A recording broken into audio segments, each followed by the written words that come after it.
Tapi saudara, berkat perjuangan seorang ulama besar, pendiri Dewan Dakwah Islamiyah Indonesia, yaitu Haji Muhammad Nasir, saudara, berjuang di parlemen, mengajukan mosi integral secara politis, dan akhirnya perjuangannya berhasil.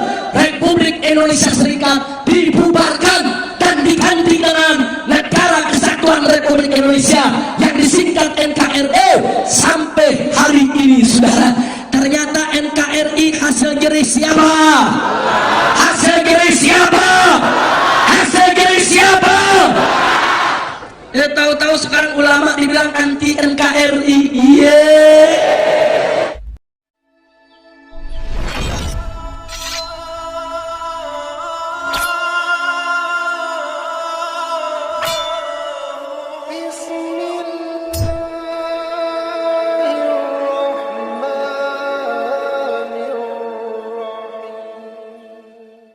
Akidah umat, menjaga akidah umat, sehingga umat Islam tidak mudah untuk dimurtadkan oleh para penjaga.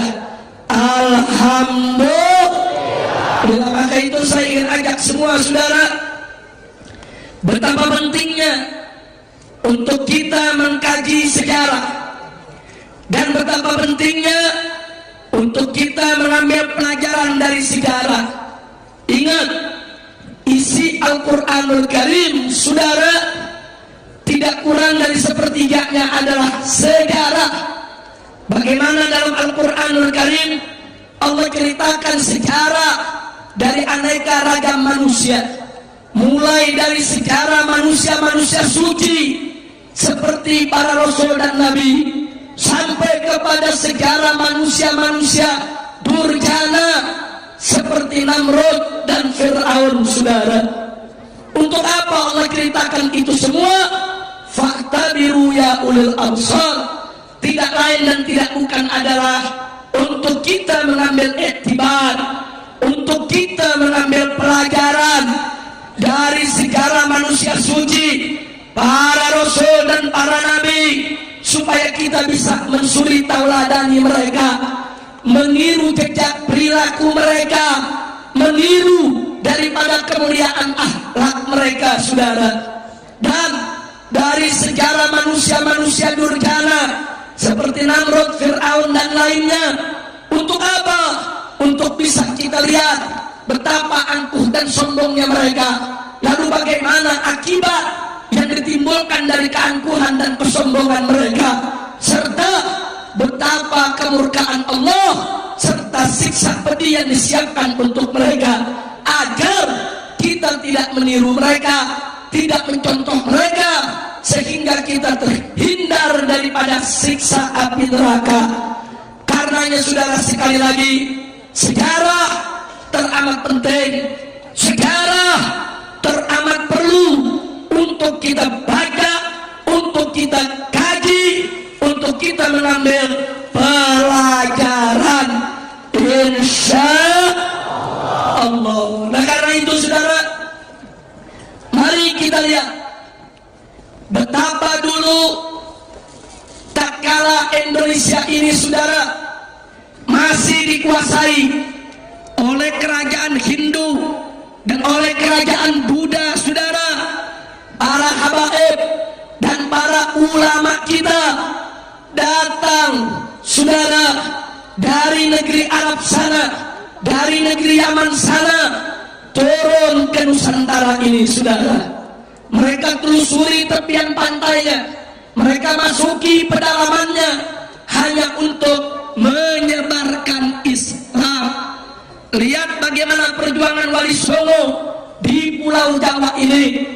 Tapi jangan lupa juga, coba lihat di Pulau Irian sana, betapa para habaib dari keluarga besar Al-Hamid berhasil menyebarkan Islam di banyak tempat, yaitu di wilayah Irian.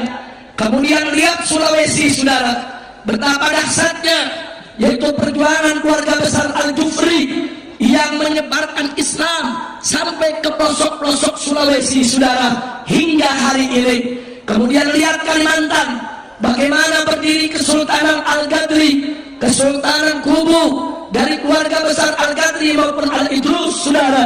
Kemudian lihat di Sumatera ada kerajaan Siap, saudara, yang menghimpun keluarga besar bin Syahab dan juga keluarga besar habaib yang lainnya. Luar biasa, habaib dan para ulama menyebar kemana-mana daerah untuk menyebarkan Islam. Hasilnya 90% bangsa Indonesia rame-rame memeluk agama Islam. Begitu saya bertanya, jasa para habaib dan ulama besar tidak? Jawab dan kompak, besar tidak? Besar tidak? Wajib tidak kita terima kasih? Wajib tidak kita bersyukur kepada Allah? Alhamdulillahirabbil alamin. Tolong dicatat Pak, Bu, bagaimana para habaib yang datang dari luar tersebut saat mereka datang ke Indonesia, mereka tinggalkan tanah kelahiran mereka, mereka tinggalkan keluarga mereka, mereka tinggalkan anak istri mereka, mereka tinggalkan harta benda mereka, mereka berlayar sekian puluh ribu mil jauhnya hanya untuk menyebarkan Islam. Tidak sedikit di antara mereka yang ditangkap oleh para tentara Hindu dan Buddha, kemudian mereka dibunuh, saudara. Tidak sedikit di antara mereka yang menderita, yang ditangkap, yang disiksa, yang dianiaya, saudara. Tapi mereka tetap sabar, mereka tetap tabah, tetap mereka sebarluaskan Islam sehingga akhirnya Islam itu bisa diterima di Indonesia. Bahkan kerajaan-kerajaan Hindu dan Buddha, baik kerajaan Singosari maupun kerajaan Majapahit, semua akhirnya bertukar menjadi kerajaan-kerajaan Islam. Kerajaan Islam Mataram, kerajaan Islam Demak, kerajaan Islam Cirebon, kerajaan Islam Banten, saudara, bermunculan di mana-mana. Luar biasa. Akhirnya Islam menjadi agama yang tersebar secara luas di negara Indonesia tercinta. Alhamdulillah. Saya bertanya, itu semua anugerah siapa? Anugerah siapa? Jawab yang kompak, anugerah siapa? Karunia siapa? Pertolongan siapa? Takbir. Sallu ala Nabi. Enggak sampai di situ, saudara. Begitu kerajaan-kerajaan Islam mulai bertumbangan, kerajaan-kerajaan Islam berjatuhan, kemudian datang para penjajah, saudara. Baik penjajah Inggris, penjajah Portugis, penjajah Spanyol, penjajah Belanda, mereka porak-porandakan kita punya negeri, saudara. Tapi apa yang dilakukan oleh para ulama? Mereka tidak mundur, mereka tidak melarikan diri. Di mana-mana kampung, di mana-mana daerah, mereka membuat majelis-majelis, mereka membuat pesantren-pesantren. Untuk apa, saudara? Mengajarkan masyarakat bagaimana cara baca dan tulis, mengajarkan umat, saudara, bagaimana cara bersuci dan cara sholat, mengajarkan umat bagaimana untuk membentengi akidah mereka agar jangan sampai penjajah-penjajah kafir tersebut memurtadkan mereka, saudara. Dengan sabar tetap mereka jaga umat, saudara. Walaupun sultannya sudah tumbang, kerajaannya sudah bubar, penjajah datang, tetap mereka dengan tekun dan sabar menjaga umat. Jangan sampai umat dimakan dengan gerakan pemurtadan, gerakan misionaris, gerakan sendeng yang dimainkan oleh para penjajah, saudara. Sekali lagi saya tanya, jasa ulama besar tidak? Besar tidak? Besar tidak? Luar biasa, saudara. Enggak sampai di situ. Berapa banyak kiai dan ulama-ulama kita, saudara? Berapa banyak di siang hari mereka buka kitab mengajarkan ilmu dan adab. Di malam hari mereka ajak santrinya panggul senjata, saudara. Mereka gerilya menyerang pos-pos penjagaan Belanda, saudara. Seperti yang dilakukan Kiai Haji Nur Ali di Bekasi sana. Siang aja buka kitab, malam, saudara, mengajak para jawara, mengajak para santri angkat senjata untuk menyerbu pertahanan Belanda, saudara. Saya tanya sekali lagi, kalau begitu jasa para ulama besar tidak? Besar tidak?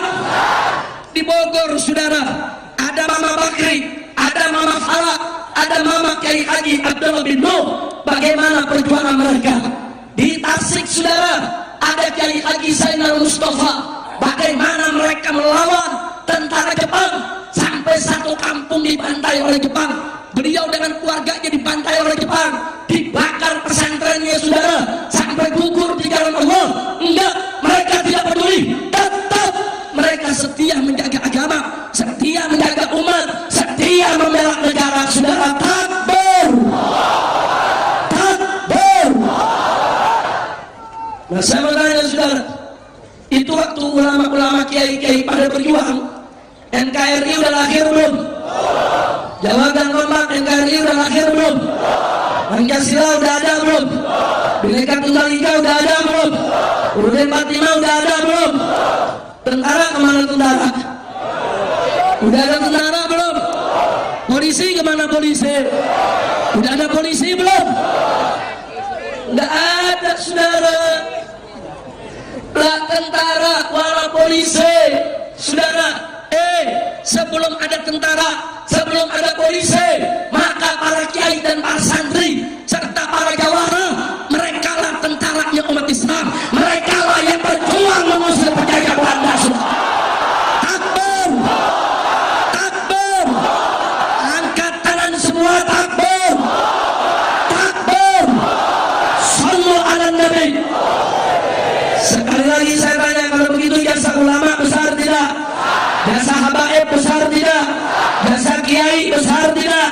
Jasa pesantren besar tidak? Takbir.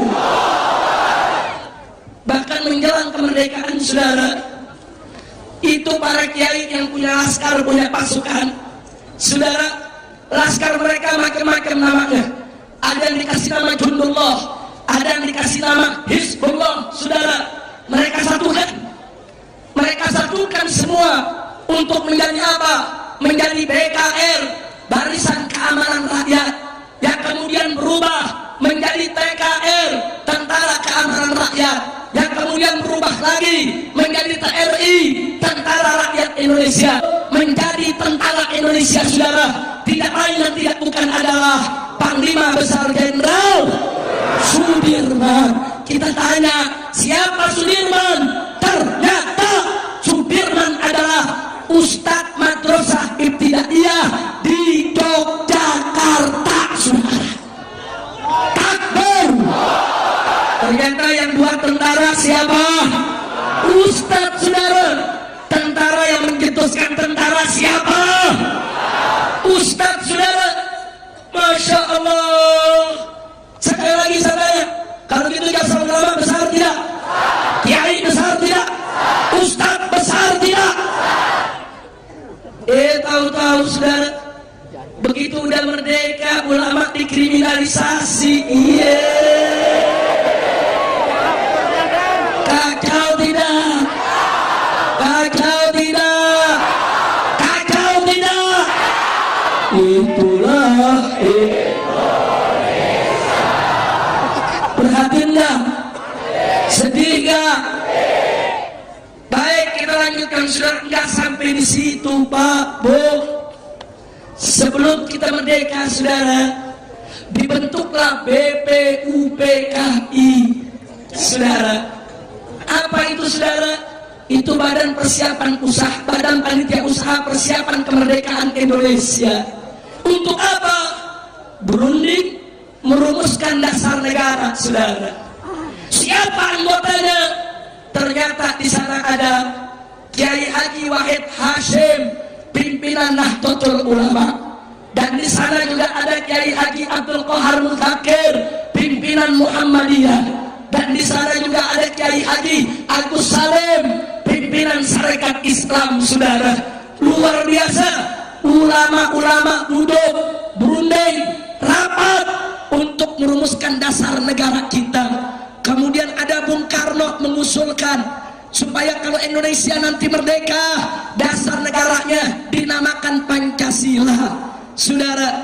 Kemudian Bung Karno mengusulkan sila yang pertama peri kebangsaan saudara, sementara peri ketuhanan diletakkan oleh Bung Karno di sila yang kelima, sila yang terakhir. Lalu apa yang ditolak oleh ulama. Para kiai mengatakan baik, Pancasila boleh jadi dasar negara, nama Pancasila bagus, artinya 5 dasar. Akan tetapi sila ketuhanan nggak boleh diletakkan paling bawah, nggak boleh diletakkan paling akhir. Ulama berjuang sampai sila ketuhanan diletakkan di sila yang pertama sampai hari ini, saudara. Takbir, takbir. Berarti sila ketuhanan paling atas jasa siapa? Jasa siapa?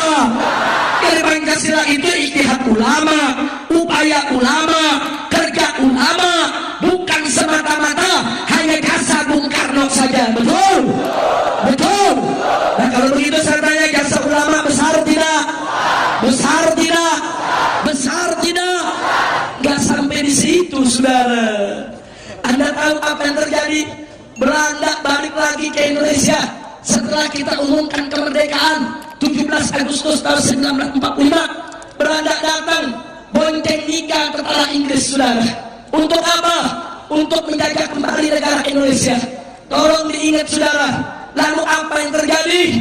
NU, Nahdlatul Ulama, pada tanggal 22 Oktober mengeluarkan risalah jihad, saudara, di mana NU menyerukan kepada bangsa Indonesia untuk angkat senjata, mengobarkan jihad melawan Belanda, mempertahankan kemerdekaan agar penjajah diusir kembali dari Indonesia, saudara. Takbir. Fatwa NU tersebut itu yang dipegang oleh Bung Tomo, saudara. Bung Tomo keliling mengajak pesantren-pesantren, kiai-kiai, santri-santri untuk melawan Inggris dan Belanda di Surabaya. Akhirnya meletuslah pertempuran dahsyat pada tanggal 10 November.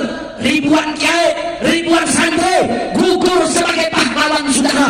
Tapi berapa banyak jenderal Inggris dan jenderal Belanda mati bersimbah darah dilawan oleh para kiai dan para santri dan pesantren, saudara.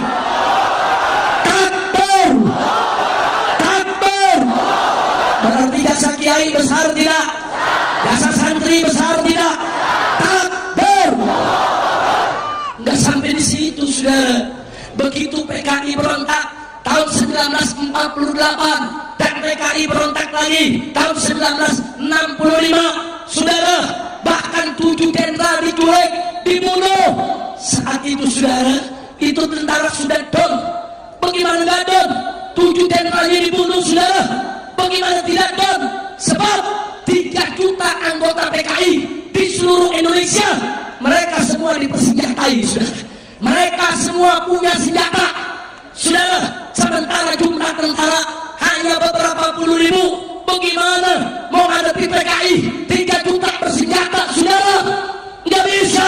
Tapi hari itu juga, saudara, ulama-ulama NU, ulama-ulama Muhammadiyah, ulama-ulama Persis, ulama-ulama Al-Irsyad, ulama-ulama Habaib, dan para kiai rame-rame dengan Banser, dengan Ansor turun ke jalan. Mereka lawan PKI di mana saja berada. Terjadi pertempuran dahsyat dan alhamdulillah akhirnya PKI bisa dibasmi, saudara. Takbir.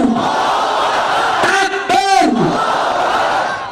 Kalau ulama kiai nggak turun, santri nggak turun, mungkin tentara semua udah disembelih PKI, saudara.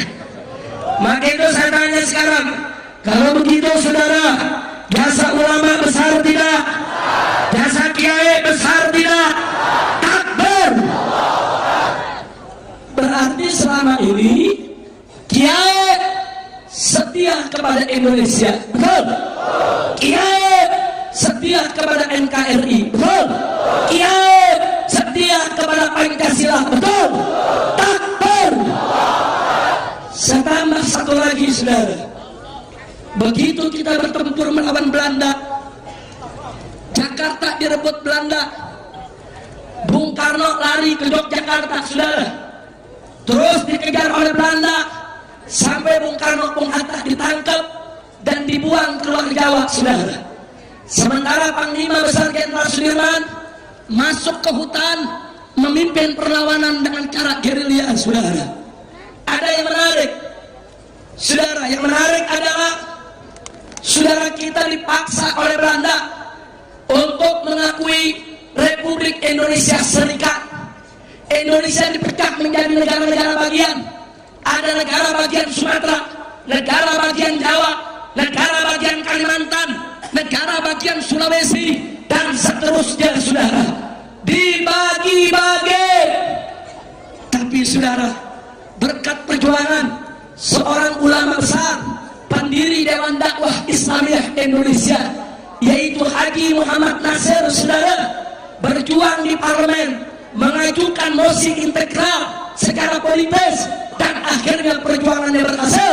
Republik Indonesia Serikat dibubarkan dan diganti dengan Negara Kesatuan Republik Indonesia yang disingkat NKRI.